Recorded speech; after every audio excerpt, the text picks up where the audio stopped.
All right, everybody. Happy May 15th here, Friday, May 15th, and welcome to the Elevate Academy. We are a place for student athletes, their families, anyone who loves sports to gather together to elevate each other.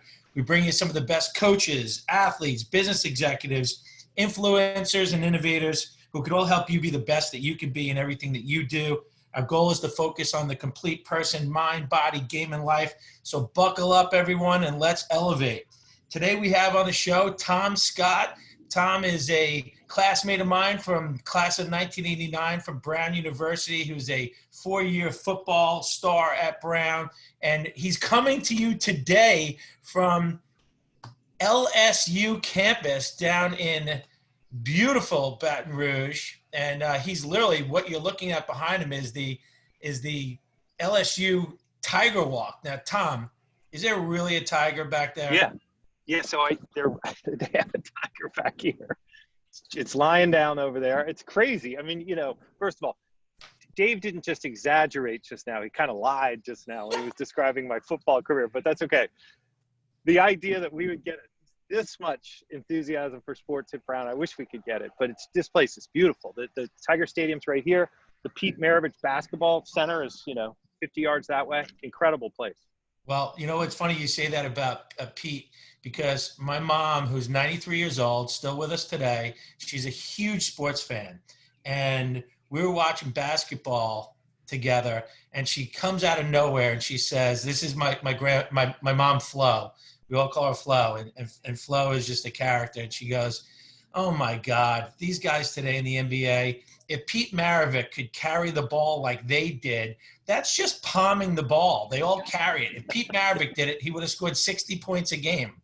I go, "Mom, he pretty much averaged like 40 points a game, so I don't think you're far off." Right. So, yeah, she calls it palming the ball. They're all palming the ball.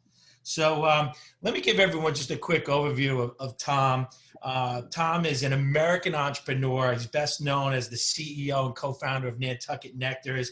It's a beverage company that he started with another good friend of ours, Tom First, both Brown class of 89ers. And the company reached national prominence, appearing on the Inc. 500 list of fastest growing companies 5 years in a row. In 2002, Tom and Tom First sold Nantucket Nectars to Cadbury Schweppes. And he's also the founder and CEO of the highly acclaimed Nantucket Project, which brings together many thought leaders from around the world to better the human race. So, Tom, once again, welcome to the Academy, and I'm glad you could take the time out of your schedule down in Baton Rouge to come there. So what are you doing down in Baton Rouge? Well, so I left home about 10 days ago, and I was just getting cooped up, and some of the work we do with the Nantucket Project is about, the stories of what are happening in our time. So I got a van right over here. I drove out to the northernmost tip of the Mississippi River, which is Lake Itasca. And then we've driven the course of the river to here. And I tell you, in northern Minnesota, it's it's kind of Trump country, and it's, there's really no cases up there. And they're very upset. Businesses are destroyed, et cetera.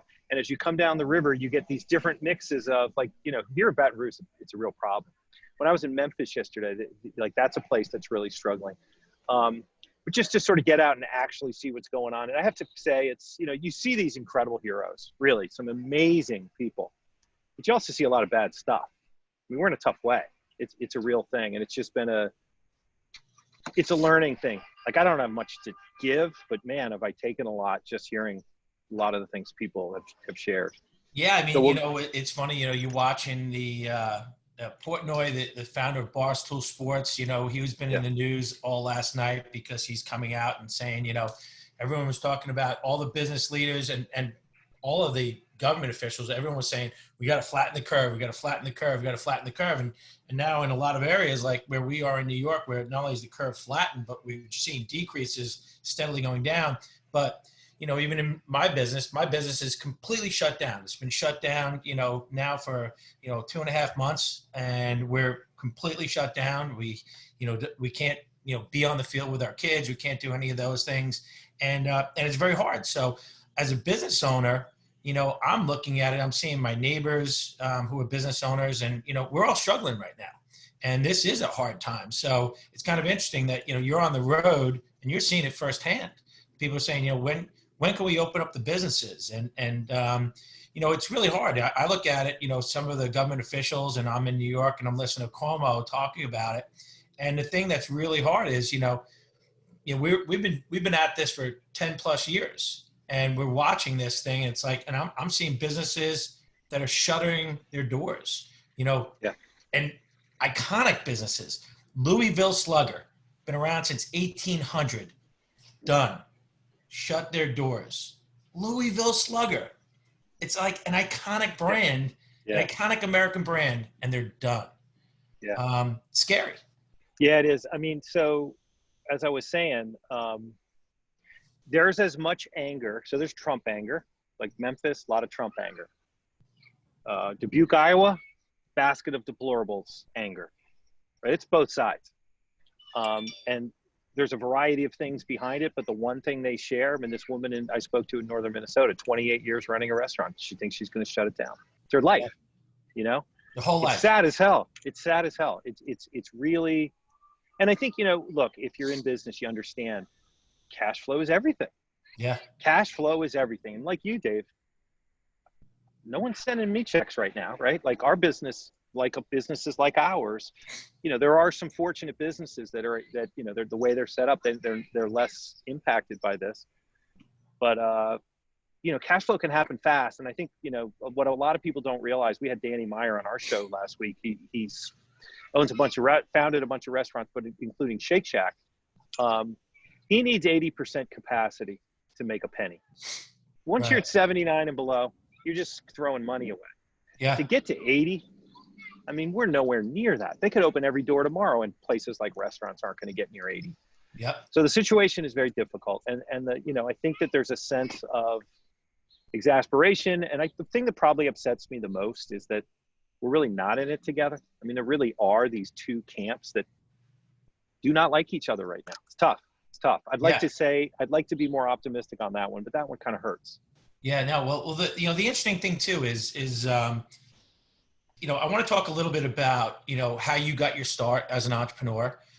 You started the company in 1989, right after graduating from Brown, with Nantucket Nectars and with Tommy First. And, it's the Tom and Tom. And that's everyone talked about, was Tom and Tom. And, as that became, a little bit of business, the modern lore, I think so many people, and you and I have talked about this before, so many people saw this as, hey, this was just a straight line.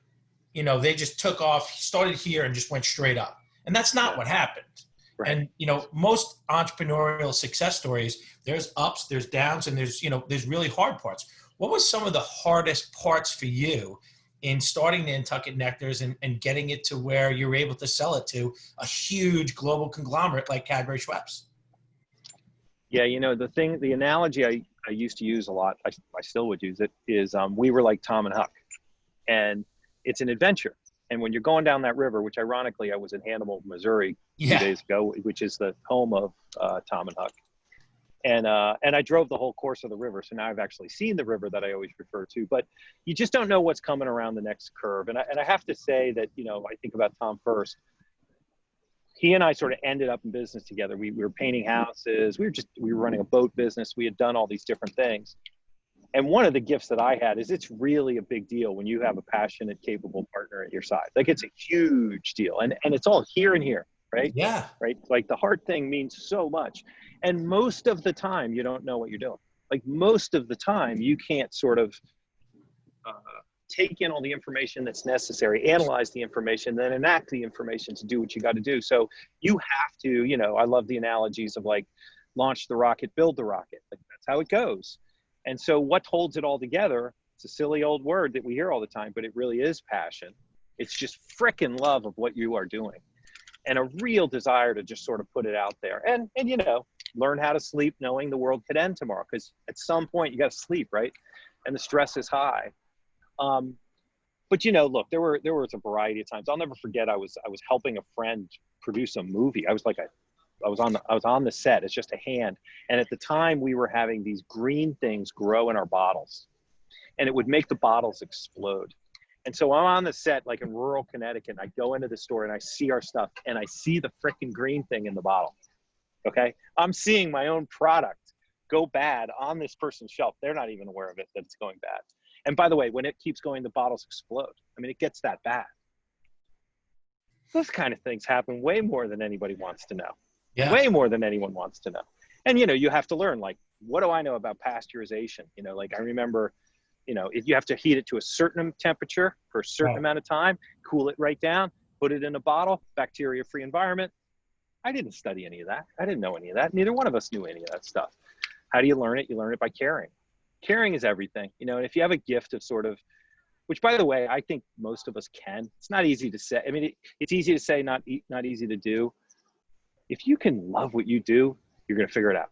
Yeah. That's how it's going to go. I think, you know, it's interesting. What you just said kind of made me think of something, of a story. The Bishop family, I don't know if you ever came across the Bishop family from Connecticut, but they were the founders of Sobe, the drink Sobe. Yeah, yeah. Okay, They sold to Pepsi. And today they're the founders and operators of Blue Buffalo Dog Food. Yep. And there was a scare, you know, a few years back, maybe 6-7 years ago, when all this dog food, there were dogs that were dying from, you know, contaminated dog food. Now, they didn't have one person, not one dog died from Blue Buffalo Dog Food, but they made the business decision to take a $2 million loss and remove every single one of their products off the shelf, just to basically say to people, hey, we haven't experienced this, but we'd rather not kill one dog and do it this way. Take the loss because we think we value you as a client so much. And I was like, wow, that was a hard decision to make, but the right decision to make.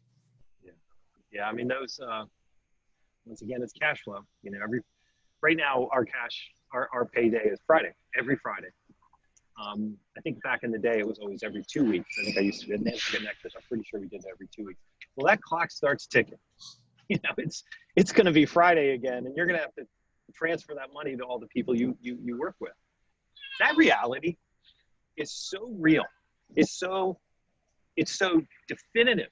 It's such a definitive reality. You make a decision like that, I don't care how much money you got. You're putting a lot of things at risk. But having said that, in the end, listen, the word I use is probably well, it's going to sound too big. I think it's actually exactly accurate. It's love. You got to put your love into what you do. And when you're faced with something like that, you're just putting off that problem to another day that you're going to pay for in a bigger way by doing it. Yeah. And in the end, it's an unpopular thing. You know, we were talking to some of the government officials on Nantucket, and they've got a real challenge. What's interesting about Nantucket is they've got the business challenges we all have. But for them, if they don't open now, they don't open for a year. Right. Because they only have. They're a summer, you know, business. Yeah. Well, very interesting, Tom. And it just popped up. My daughter Victoria, who's watching, she just wrote in the section here in the comment section that Cuomo just announced that New York beaches are going to be open. Oh wow! Memorial Day. Okay, so that's a decision. There are many like them. Where the one thing I left the call with the people from Nantucket was those leaders are definitely going to upset some constituency with whatever decision they make. Period. Like there will be no. Right. There's no sunshine decision that they're going to make. Like the $2 million, the leadership is in, at least in part, a willingness to get the crap knocked out of you for what you think is the right thing to do. You know? Yeah. I mean, you know, I remember one time you were talking about how you and Tom were in the middle of this, and you know, you got to a cash flow point where like you were ready to like almost shut it down. And you got, I think it was Fleet or someone that came in like completely last minute, and you were able to get the financing. But that's the amazing thing. And I think, you know, I love, you know, I have something on my board over here. It's about never giving up and just never giving up and having that wherewithal. And how many entrepreneurs, successful entrepreneurs, just like you, were literally so close to the bottom. And because you didn't give up, success was right at the next door. Yeah. Talk about that a little bit. Yeah. You know what's funny is like, I doubt you'll hear one of these stories, these entrepreneur stories where that part doesn't happen. If it happens, it's like lightning striking, you know, oh, everything was great. You know, we started it and everything. Like, you just don't hear that story. The reality of what you just described. So we were with the Bank of Boston, which was later bought by Fleet. And basically they told us to get lost. So they pulled the financing. And at that moment, I remember it was Christmas. I think it happened on like December 20th, and it's Christmas. It's hard to get in touch with anybody over Christmas, you know? Nobody wants to work that week. That's right. So, you know, just by a miracle, maybe it's not a miracle, who knows? But Fleet was getting really aggressive in the market, and they sort of looked at us and said, you know what? We're going to get behind these guys, and we're going to market this. Like, we're going to tell this story. And they kind of swooped in. I don't remember when the funds exchanged hands, but, you know, let's say we were cut off on December 21st and we were back in business by January 20th, whatever the hell it was. Whipsaw. And you can imagine, look, I'm not going to pretend. Like, I probably slept like, I don't know if I can cuss here, like crap. Yeah. The whole time. But yeah, I always say the darkest hours right before the dawn. It's a real thing. It goes dark. Right. And then when that dawn comes, you know, I don't know if it's divine. I don't know how and why it happens, but I will tell you, it happens a lot. I hear it time and again from people who go through these You're giving me goosebumps like you can't even imagine, because you know what? The other thing too is, you know, you talk about love. You're also just a great person. I mean, it's one thing that's like, I don't know too many people where I would mention your name and they're like, oh, Tom. It's just the exact opposite. Like, oh my God, Tommy Scott, what a great guy. And that's the thing too, is, you know, one of our most recent guests on the show was Tom Ryan. And he's the head wrestling coach at Ohio State University, won a national championship. He's been a 2-time runner-up. I mean, unfortunately for him, as great of a program he has, he happened to hit, you know, an unbelievable Cale Sanderson from Penn State, and, you know, a program who was just their neck and neck, and they just beaten them the last few years in the national championships. But he went through unbelievable tragedy, and his tragedy was he lost his son when he was 5 years old. And he had a heart attack.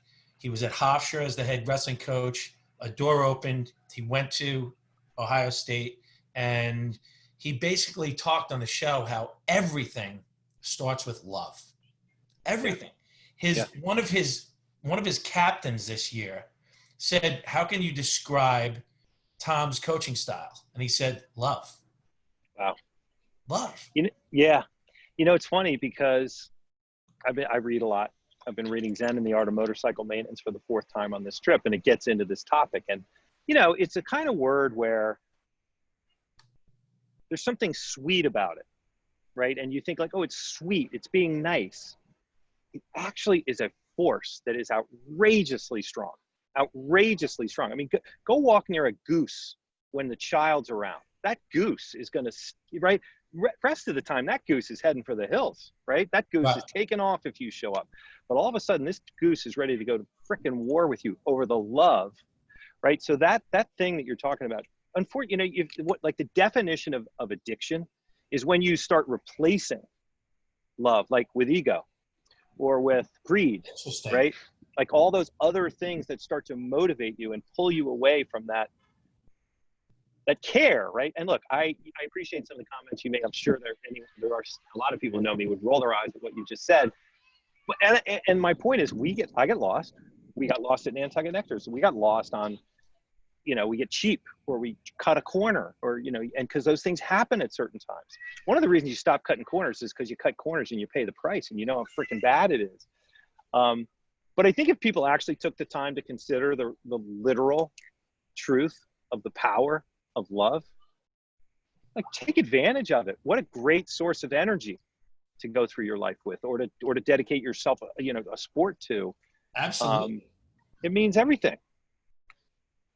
You know, it's funny because one of our guests that we had on, they were talking about Buddha and saying that, you know, they're not Buddhists per se. It's more of they are very interested in what Buddha has. And Buddha said the 3 things that we need are love, kindness, and empathy.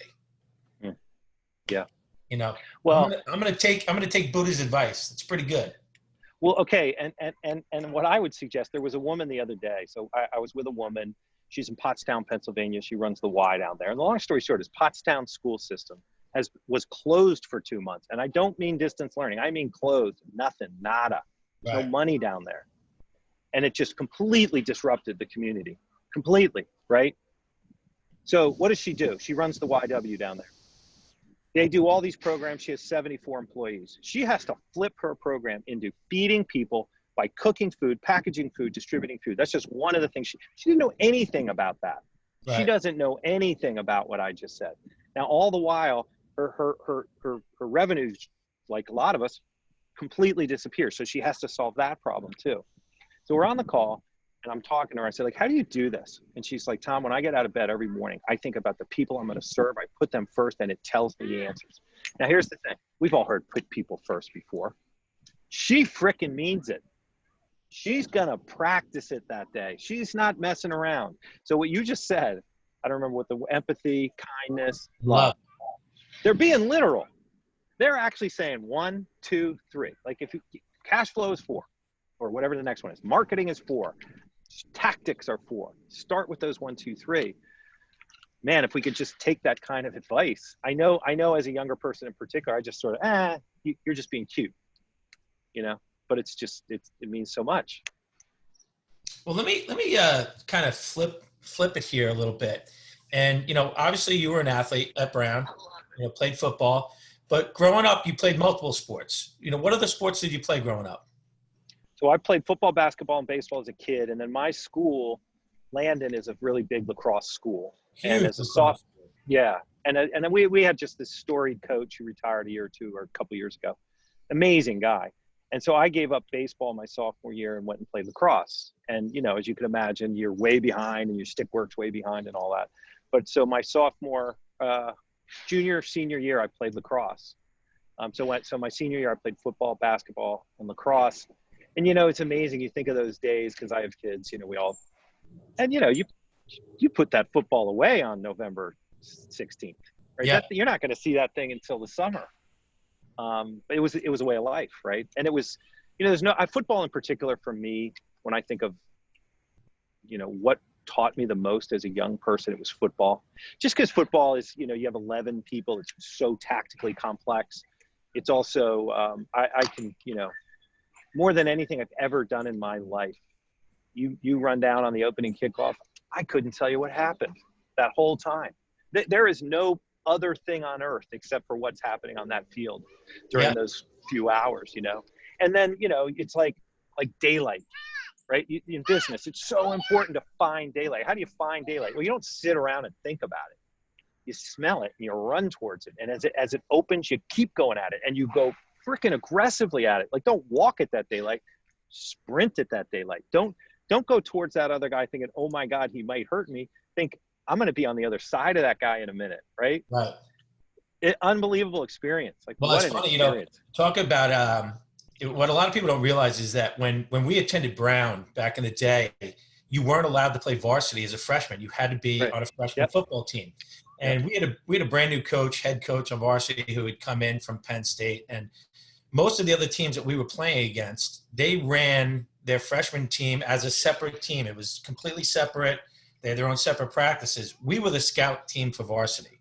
Yeah. So we could be playing Yale as the freshman football team, and varsity might be playing Bucknell as an example. And we were running Bucknell's defense the whole week against our first team offense. And we never had our own set of plays. We always had to run whatever we were running against varsity. But I remember our first game against Yale, and on the kickoff, you mentioned the opening kickoff. My job was to go down, and I had to kind of break through the barrier. And the guy had to break through the barrier was one of my teammates from high school. And Wow. you said you don't remember what happened, like you just remember going. But we went so hard, and I was so jacked up that I didn't realize it. But on that opening, the first kickoff, I went down and absolutely buried him. And he was my high school teammate. And they blow the whistle. It's over. Someone went off sides. I'm like, who went off sides? I went off sides.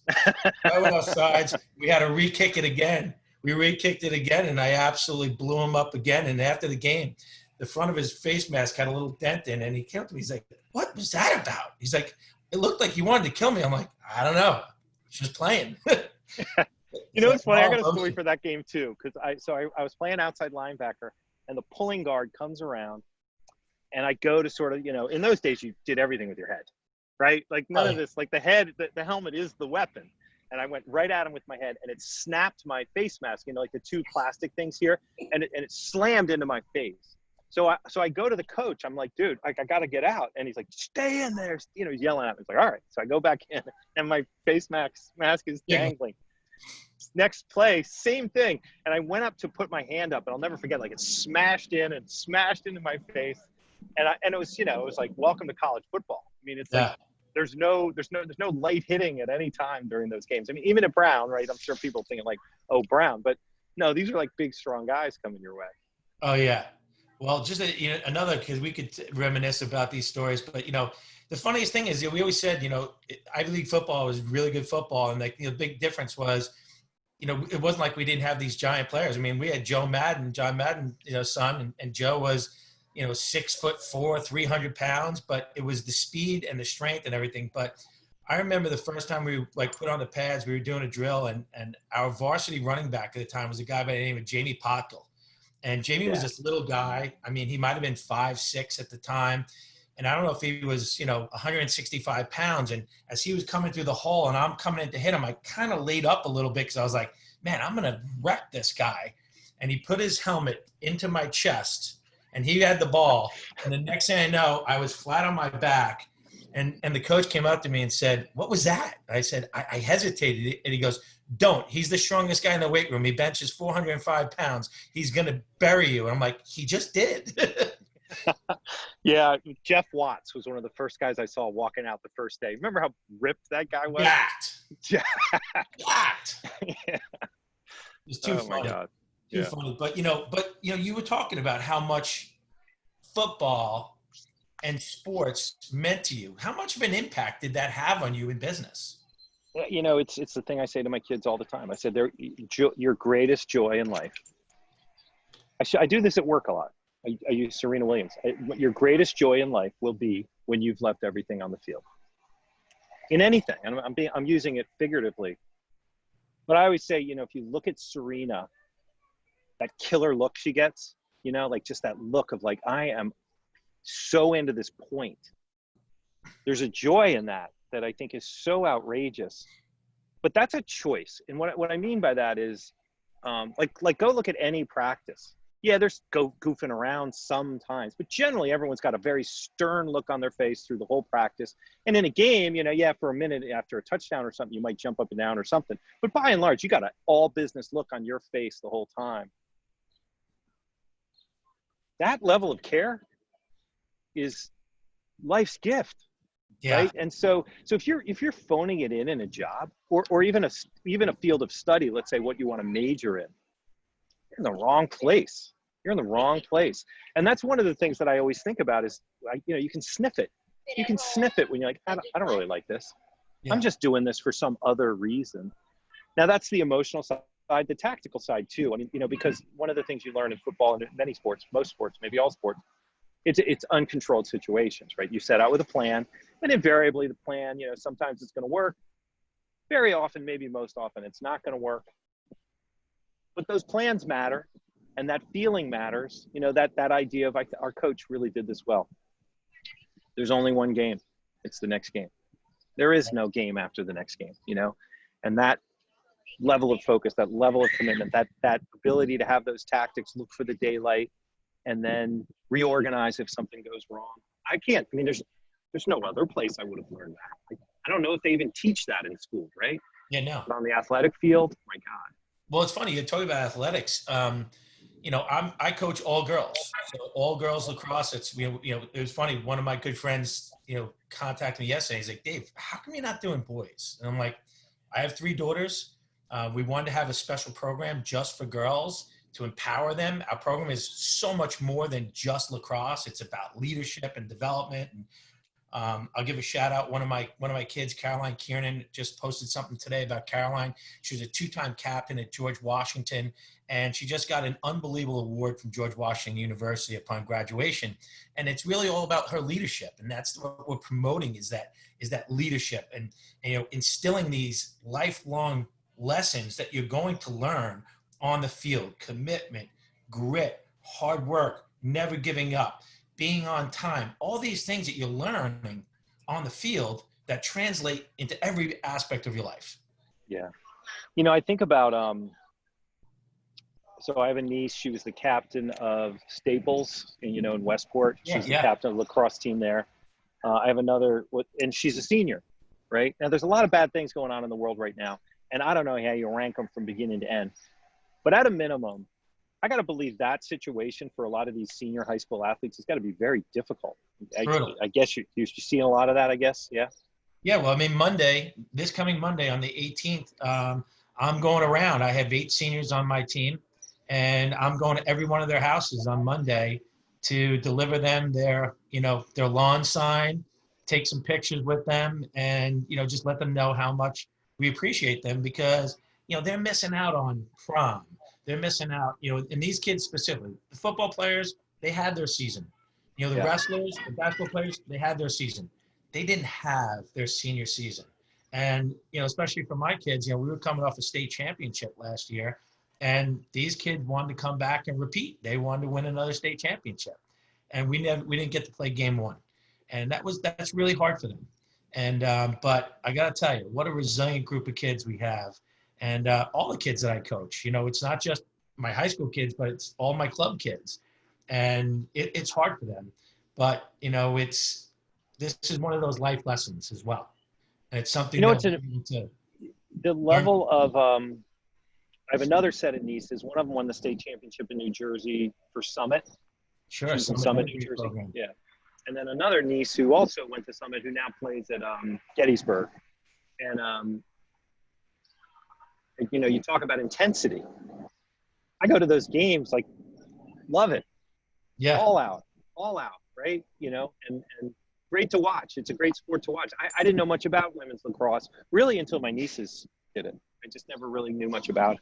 Yeah, I mean, I love watching.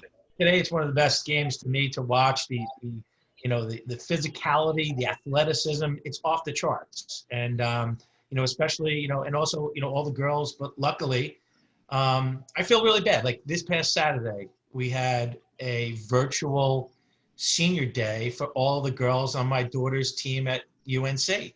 And, UNC lacrosse, they were ranked #1 in the country, poised to, compete for a national championship. And there's a group of girls who their careers are set. They're ready to make the move. This was their last year. They have a job set up. Now there are kids who are coming back, and which is awesome. And there's some great players who are coming back to the team. But then there's a group of kids who they're done. And it's so hard for them that you didn't get to finish it on their terms. Yeah. That's tough. But let's talk about some positive stuff. Let's talk about the Nantucket Project.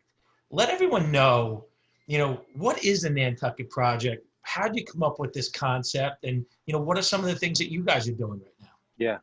So I was at, well, first of all, I'll never forget there was a guy who worked at Nantucket Nectars. He was our designer, and he came into my office and he said, we should go to the TED conference. This might have been 1994. Awesome. Yeah. And I was like, what's that? And he told me what it was. And I thought, oh, let's do it. You and I will go. So he comes back in and he said, okay, here's the thing. Well, I looked at the thing, and the thing had a big ass price tag on it. I was like, no way. I can't write a check that big. We don't have the money in it. I can't imagine it's worth it. But I started to follow it from afar, and there was something I always found very curious about it. I tend to be pretty curious. I like to learn just enough to know. How deep I go, it depends on the topic. But I like to generally know, what's going on in our world. So then I went to the first Aspen Ideas Festival. At the time, I had always felt, and I still feel, by the way, I think our news media is trash. Okay, I hate to say it. I'm not talking left, and I'm not talking right. I'm talking the whole thing. Yeah, left, exactly. Right, the whole thing. Nobody reports news now; they have to make news. Yeah. So I went to the first Aspen Ideas Festival, and I'm sitting there watching this, and I feel like, I'm on a drug. Just, this is unbelievable. Passionate people delivering, hopefully, a truth to you in a way that I can comprehend and use and take with me. And I just loved the experience. So that was the good side of it. The bad side of it is I'm not, you know, you and I have lived lucky lives in the sense that we've been able to go to Brown University. Let's just put one thing on that list. There are others. But there's something about the elite, there it is. There's something about the elite world that I also find gross and uninteresting and uninformed and missing out. Like, I just think it's like, it misses so much of what life is. So, you know, I had Nantucket Nectars. I started another business that ended up in a bankruptcy. And it hurt me. And I think the main reason it ended up in a bankruptcy is because I wasn't doing what I love. I wasn't spot on with something I'm passionate about. So when I went into this, this is generally the difference of what the Nantucket Project is. The head without the heart is dangerous. I mean, I'm being literal. Dangerous. Evil comes when you're operating only with your head. You put a good heart into that, well, then you have a gift, right? And I go the other way around. All heart, you need to be tactical. You need to sort of understand the world around you. So we started the Nantucket Project with that kind of ethos in mind. And so it's head and it's heart. And then the third most important thing, or as important in that trio, is gather. You got to be with people. You got to be with people. Get off Twitter. Get off all this stuff. You know, be with people.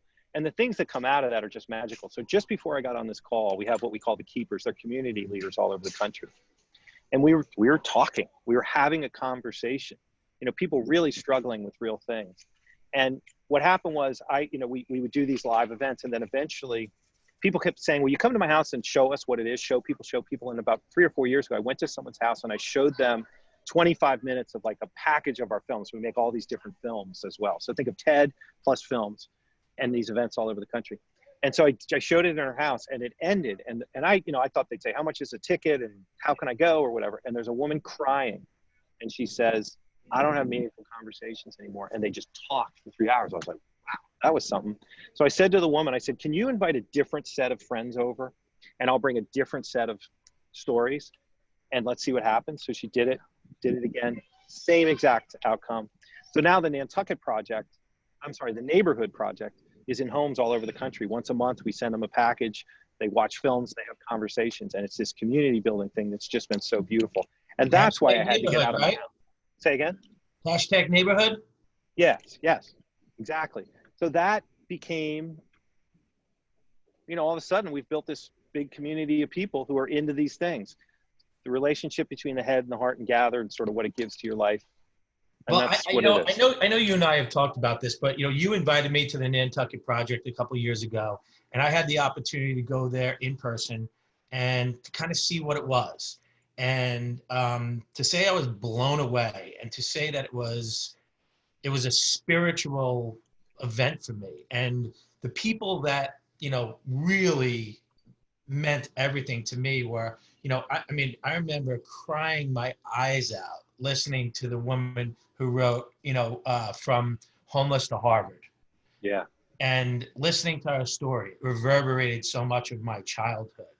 And I was like, it was just an amazing story.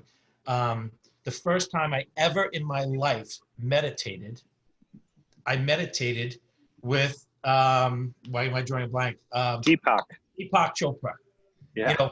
One of the, first of all, maybe one of the smartest people I ever heard speak in my life. I was blown away by his talk, but then he wanted to have everyone meditate. And I was like, oh my God, meditation, like, what is this? I can't believe I'm doing it. All right, I'm just gonna do it. I did it for 20 minutes. And I think at minute 15, I was so relaxed that I was almost felt myself almost like falling asleep. I was so relaxed. I'm like, oh my God, there's something to this. So now, I meditate and I love it. And then the other one for me was I'm in the audience listening to one of the speakers, and I'm sitting next to this woman, and we're just kind of talking in between as the next speaker's getting up, and I'm looking at her, and you talk about judging a book by its cover, and it's Nadia Bolz-Weber, and Nadia's got tattoos all the way on her arms, her legs, and everything, and I'm just looking at the tattoos, and I'm like, wow, she's attractive, She's got this presence about her that's just so unique. And as we're just sitting there talking, the next speaker gets up. She's like, "Oh, hey, sorry, I got to go." I'm like, "Where are you going?" She goes, "Oh, I'm speaking right now." And she got up and spoke. And I'm like, whoa! Yeah. And Yeah. you know, all of her tattoos, which I didn't know at the time because I really wasn't looking at them. I was seeing them without looking at them and not getting to know. All her tattoos are religious. Yeah. And they all have a story. And she Yeah. started talking about the church that she started and everything. And now I follow her on Instagram and social media, and it's like I loved her and Yeah. everything, she had to say. And then you had Monica Lewinsky, and Monica Lewinsky. Here's a woman who has just gotten one of the worst raps, from everything she had. And what blew me away is, holy crap, she's super intelligent. Yeah. Super intelligent. Yeah. And just, your conversation that you had with her just was amazing. Yeah. Yeah. She was stunning that day. It's interesting. So, I'll get nasty notes. It could be, pick your person, like John Kerry, Monica Lewinsky, George Bush. So, people hear who's coming, and then I'll get all these nasty notes, like, how could you, and what is this? And then, and that year I got a ton of nasty notes about Monica Lewinsky. By the way, it was the election year. The election was coming. The Trump-Hillary thing was on the way. And the notes were all from women. And the notes were all from women around the age of 50 or older. And I happen to know a few of them, and I know that they were left-wing women. And I remember scratching my head thinking, wow, why, and then Monica spoke. And, here's the thing. She was 22. She was 22 years old. She, forever since, she's been known as the woman who did that thing. That's her whole life. Yeah. Her whole life. It's hard to even imagine. It actually is almost impossible to imagine. But the way that she sort of shared, this grown woman who'd been through so much in her life. So right after she spoke, I will never forget these two of the women who'd written me these came over to me. And they didn't need to apologize to me because it's not me. But what that is that's truth. The media package is a big lie. George Bush is another one, by the way. I got to tell you, like, as you can imagine, he's a lot less controversial now because of what Trump sort of, put awake in front of him. But the whole place loved him. And I got to tell you, if you're thinking right now, all conservatives, not at all. I'm going to guess it's 60-40 left. But you got to meet the man, and you realize you really get to see what a caricature is. And a caricature is nothing but a waste of your time. It literally it's robbing you of an opportunity to know things. Right. That's why live matters so much, and actually being in the room. I think what's kind of interesting that, a correlation to this is, and I've talked about it so much because I'm obsessed with it, is The Last Dance in this Michael Jordan documentary. Have you been watching it at all? Yeah. So, you're watching this, and I was a huge, Michael Jordan fan growing up and just watching him all during those years.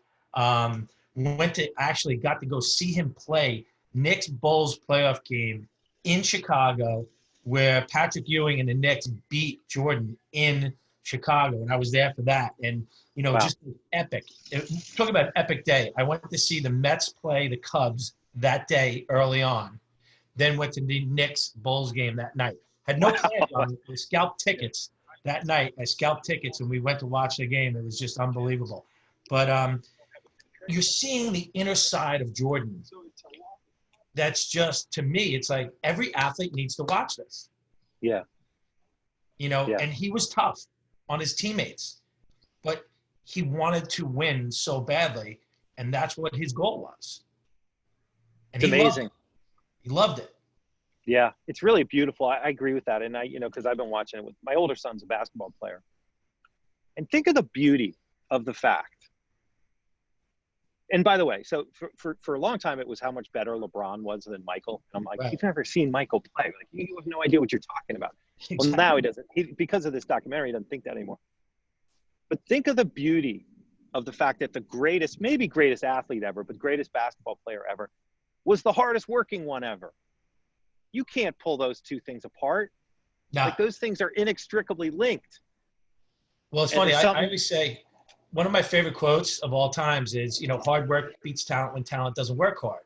And I always say, I like to add on the end of it, because that's not my quote, but I like to add on the end, just imagine if your hardest worker was also your best player. Yeah. How good Yeah. can things be? Yeah. He proved it. How good can things be? I love that. I love the Pistons thing the most, because that you can just imagine the physical rigor those games required. And when they made the decision to bulk up and be ready, it's like, this is what you got to do. Yeah. You know? If you want to survive in the league. Yeah.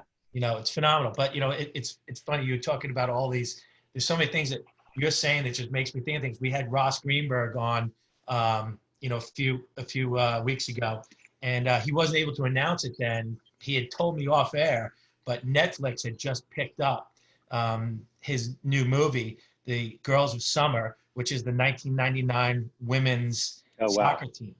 And you talk about an iconic moment when Brandy Chastain scores that goal and she takes off her shirt. And I remember Sports Illustrated with her jacked. Yeah.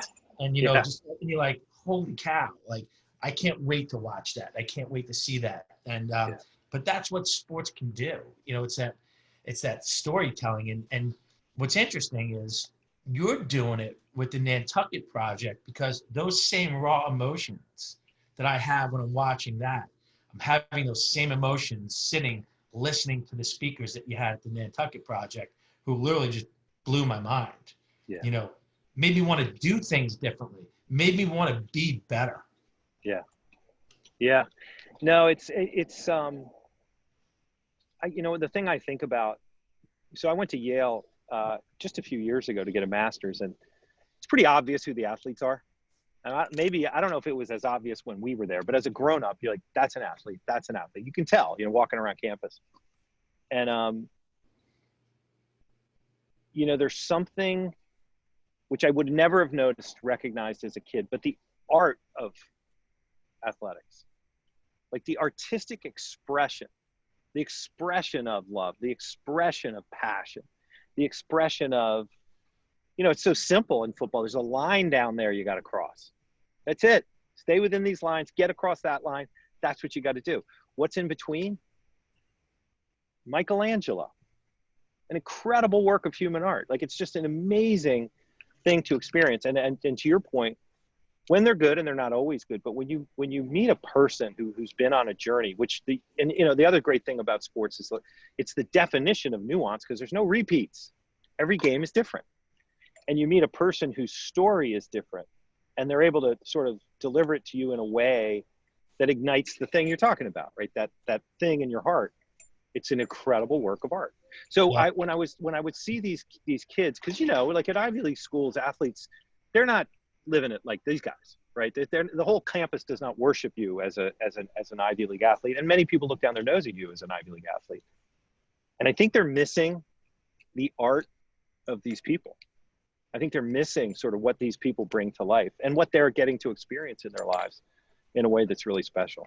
Yeah, well, I thought it was unique. We had a pretty passionate fan base at Brown, and even today there's a very passionate fan base that and the nice thing about it too is I think when you see other student athletes supporting other student athletes, you see them going out to the games or whatever it may be, and I even one thing that was kind of emotional for me to see this year was, the men's lacrosse team, after they found out that their season was canceled, the women's team was playing a game right then and there. And the men's team went over in their equipment and went into the stands to, support the women. And it's just a kind of a cool thing. And that's that great thing that, you have with sports, and what sports brings out of you. They beat UVA, right? Yeah, well, yeah, the guys beat UVA in their last game. So it's amazing. Yeah, anything can happen on any given day. That's the beautiful thing. Well, listen, you just done unbelievable things. Now, you also kind of like have this entrepreneurial family too. Your wife was the founder of J. Crib. What's it like to live with another entrepreneur? You guys just banging ideas off you all the time? You know, my wife, it's very interesting because there was an article in Town and Country magazine just in the last few days that talks about what J. Crew was, you know? And it was a great article to read because it really spoke to the brand. And you don't see many articles written that way. I mean, typically any business article, most business articles are like the good and the bad. It's all the good and the bad, which is fine. Right. There's good and there's bad. And then there's a lot about money and finance, which is important. But in this case, this was just about an historical moment. And so I read it and I was like, what an amazing thing that this woman created. It's just a beautiful, beautiful thing. What's unique about my wife, though, is when I met her, so I met her in 2001. I met her not long before September 11th. She was done. And I remember thinking, and she just left as CEO. And I remember thinking, oh, she'll be back. She'll be back. She'll be right back in the mix soon. She's never gone back. She never went back. She's an amazing mom. She's an amazing designer. She's incredibly passionate. But she doesn't put it into this anymore. She's so helpful to me. She's so helpful to me. It's great to sort of have things to bounce off her. And she's I remember I was in a lawsuit a few years ago. And, you know, lawsuits suck. If you haven't been through one, stay away. She's so good tactically, but she's also just like cool as hell. She is. I had the opportunity to meet her at the Nantucket project, and you would never know. You'd never know she's this uber businesswoman if you just met her. You're like, oh my God, she's just so sweet and so nice. Yeah. Anyway, so it's, you know, we've gone down different paths, but she's got I mean, again, talk about a passion. Like she just said it, she could see a thing in life. And, you know, they were making 26 catalogs a year before Final Cut, which meant you literally cut and paste with scissors and paper. I mean, talk about work, talk about volume, talk about logistics, talk about creative finance. I mean, just an intense thing. But it's a different world. I mean, she'll say it. She's like, she looks at. Well, the one thing I'll give her props for is I swear to God, I still have a pair of J. Crew pants. I think I bought them in 1999, and they are still my favorite pants. They're a little big on me actually, and my wife says, "It's like, oh my God, like those pants are big on you. You gotta wear something else." I'm like, they're just my favorite comfortable pants. So you know, the crazy thing is when we were at Brown, if you said to me, when was J. Crew founded? I would have said 1904, right? Yeah. It seemed like it had been around forever. It started in 1983. Like yeah. Yeah. Crazy. Well, listen, you know, this has just been awesome. And we always end the Elevate Academy with a series of questions. And so the first question that we have from you is a question directly from our last guest. And what Tom Ryan wanted to know, I'm actually sorry, this comes from Liz Robertshaw. Liz Robertshaw is the executive director of the Intercollegiate Women's Lacrosse Association. And what she wanted to know from you was, what was the bridge or one thing that went from an idea to making it happen, either for Nantucket Nectars or for the Nantucket Project? But what was the bridge that just went from, I have this idea, now I need to make it happen? Yeah. There comes a time when plan B goes out the window, which is scary as hell, right? And I think you actually have to make the decision that there's no plan B. There's a great example. Like a lot of people go to New York to be actors. Right. Most of them end up doing real estate. And if you are like, I remember Julie Lukemeyer from Brown, who, you know, it's on Modern Family and all. Yep. I remember seeing her in New York in those days, and she wasn't one of those plan B types. It was plan A. I think you have to edit. You have to edit. Like, I like this idea. I'm going to make it go to fruition. I'm now going to edit out the other things in my life and just do that. That's when the thing actually starts to manifest. In the end, it's focus, right? And part of focus is knowing what not to focus on. Get rid of plan B. I love it. I mean, it's such a true statement. It's just your devotion. The other question I have for you is, all this craziness, you're seeing it. You talked about the two different opposing sides of it, but what's your silver lining in all of this? You know, it's truth. It is true. It is true that we need more love in our culture. It's true. I mean, you know, it sounds corny. People say the system's broken. I'm like, I don't know if the system's broken. I think we might be a little broken. I think the culture might be a little broken. I think we spend a little bit too much time, this is a little nasty, watching Big Brother. Like doing things that are actually not very productive, being mean to each other. And so to me, I think a lot of people see that. They see that. You know, I was on this call the other night, and this guy who runs, Neil Phillips, I don't know if you know Neil, but he runs a school for black boys down in Florida. And basically they're out of money. And what does he do now? He just feeds the kids because the kids don't have any food. Bang, they're a priority. Like that's a priority. You got to show love to the people around you. I think we're actually learning that a little bit in a way that I think will be helpful. It's too bad we got a crisis exposes the truth, but yeah, and I think one of the things too that you talk about, you know, neighbors and everything. It's like, you know, I keep saying it. We have to look out for each other. You know, I think one of the things we're dealing with that, you know, I'm trying to bring some light to it is we're dealing with a mental health crisis right now in this country too, because of what's happening. And, you know, I think we were going down, especially because I deal with so many young student athletes, we were dealing with a mental health crisis before this. You saw in the last 9 years, the suicide rate in teenage boys was up 64%. In young girls, it's up 116%. And, you know, that's an awful number. And you know, we have a major mental health crisis. And now this is just making it, it's bringing it to a head. So everyone's got to really look out for one another and make sure you're seeing the signs. If you see it, this is the time you need to elevate someone and pick them up. So I think that's real important. Our next guest on the show is someone you know from Brown, who's Franny Schuler, who is the CEO of In Shape. And, you know, Franny runs, you know, some of the biggest gyms in the country, and their business is shut down right now.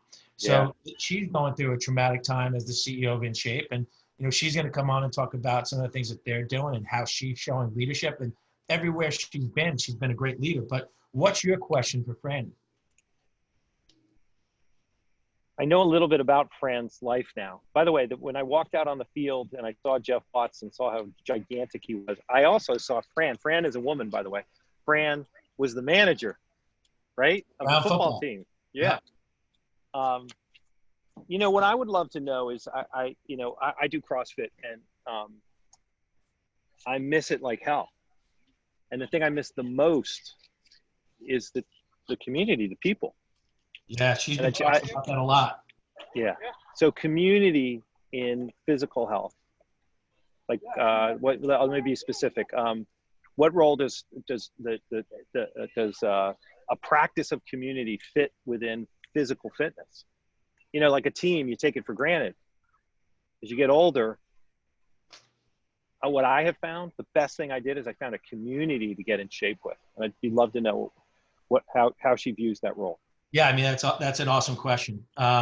Listen, Tom, this is awesome. You know, I appreciate you taking the time, especially while you're on this little journey that you're on here at LSU. But the whole premise of what the Elevate Academy is about, it's about me being able to give back to the future generations and be able to guide them and give them the ability to maybe think a little differently, do something a little differently, learn from the guests that we're bringing on the show.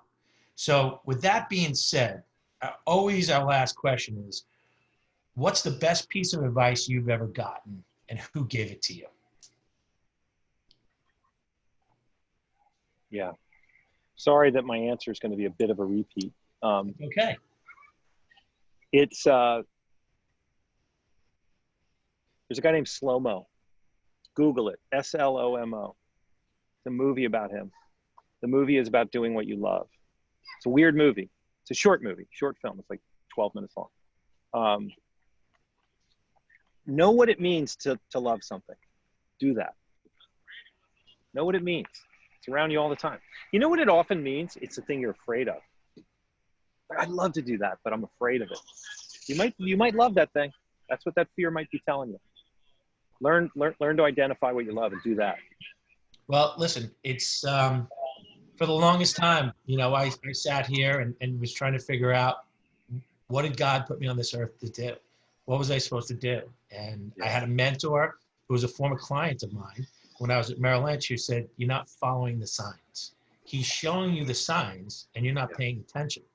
Right. Follow the signs. I'm like, what do you mean? He goes, just trust me. Follow the signs. And he was big on me that I wasn't going back to church. He's like, go back to church, Tim. So constantly trying to get me to go back to church. But when I finally kind of opened my eyes, I'm like, you know what? I do have a mission. And my mission is to help young kids be the best that they can be and empower them. And it's not just about playing sports. It's about empowering them in life. And that's really, it's everything you just talked about. It's when I have kids that are in college and have played for me and they're trying to figure out what they want to do with the rest of their life, I tell them, don't do what I did and don't wait 25 years to do something that you love. Do it early on, and you'll have that advantage. I wish I had started this right out of college. I didn't, and everything happens for a reason. But today, I love what I do. I love helping kids to be the best that they can be, and everything that you've said today, it's going to help them be better. There's no doubt in my mind. Let me leave one note on that, because the thing you were just describing, you do know where the map is, and it's at those things you love. You don't know where that map goes. That's what faith is. Just follow that thing. You don't have to know where it goes. That's what faith is. And unfortunately, we're taught to I got to know where this train's going. No, you don't. You don't need to know. Just keep going in that direction. Faith is right here. Yeah. In your heart. That's it. Yep. So, well, listen, this has been unbelievable. Tom, you're the best. Love you so much. I appreciate you taking the time. Everyone's just going to get so much value out of this. We'll see everybody on Monday. Have a great weekend. Be safe. Be smart. Hopefully things are just, right around the corner from opening up and getting better. But thanks for taking part in the Elevate Academy, and Tom Scott for being an unbelievable guest. Thanks for everything, Dave. All right, bud. I love what you're doing. See you soon, man. Take care. See ya.